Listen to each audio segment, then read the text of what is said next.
বাংলাদেশে দুটি mobile operator company সীমিত পরিসরে চালু করেছে 5G, তবে বাস্তবে এর কভারেজ এখনও হাতে গোনা কিছু জায়গায় সীমাবদ্ধ।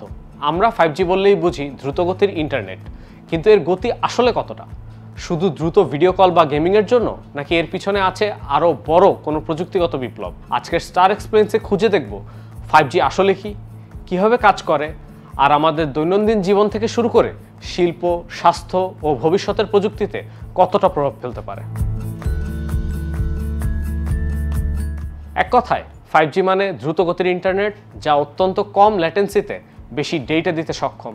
কিন্তু এই লেটেন্সি মানে কি? ধরুন আপনি একটি ভিডিও কলে কথা বলছেন, আপনার কথা বললেন, আর অন্যজনের ফোনে সেই কথা পৌঁছাতে যতটুকু সময় লাগে সেই সময়কেই বলে ল্যাটেন্সি। আমরা এখন যে 4G ব্যবহার করি তাতে এই দেরি হয় প্রায় 30 থেকে 100 মিলিসেকেন্ড, মানে প্রায় একবার চোখের পলক ফেলার মতো একটা সময়।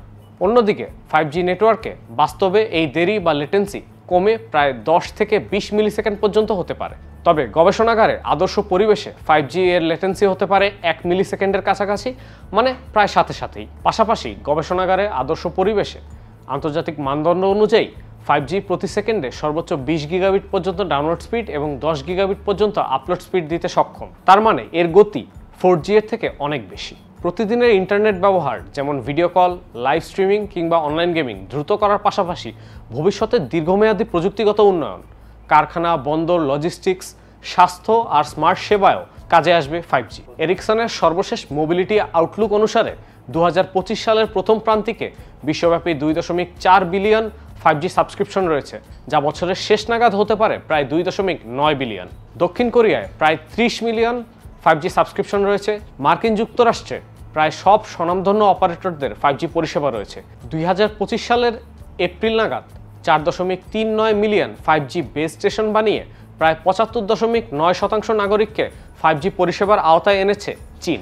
দক্ষিণ এশিয়ার ভারতে 2022 সালের অক্টোবরে বাণিজ্যিকভাবে চালু করা হয় 5G, এবং 2025 সালের মার্চ নাগাদ প্রায় 250 মিলিয়ন ব্যবহারকারী রয়েছে। সীমিতভাবে কিছু অঞ্চলে বাণিজ্যিকভাবে 5G চালু করে ভুটান 2021 সালে এবং মালদ্বীপ 2019 সালে। শ্রীলঙ্কা 2025 সালের শেষ নাগাদ দেশব্যাপী 5G চালু করার লক্ষ্যে একটি স্পেকট্রাম নিলামের প্রস্তুতি নিচ্ছে, এবং পাকিস্তান 2026 সালে বাণিজ্যিকভাবে 5G চালু করবে বলে ধারণা করা হচ্ছে।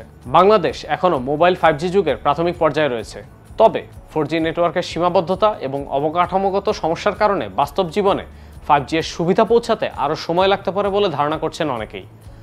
বাংলাদেশে 5G নিয়ে আপনার কি মতামত? আমাদেরকে কমেন্টে জানাতে ভুলবেন না।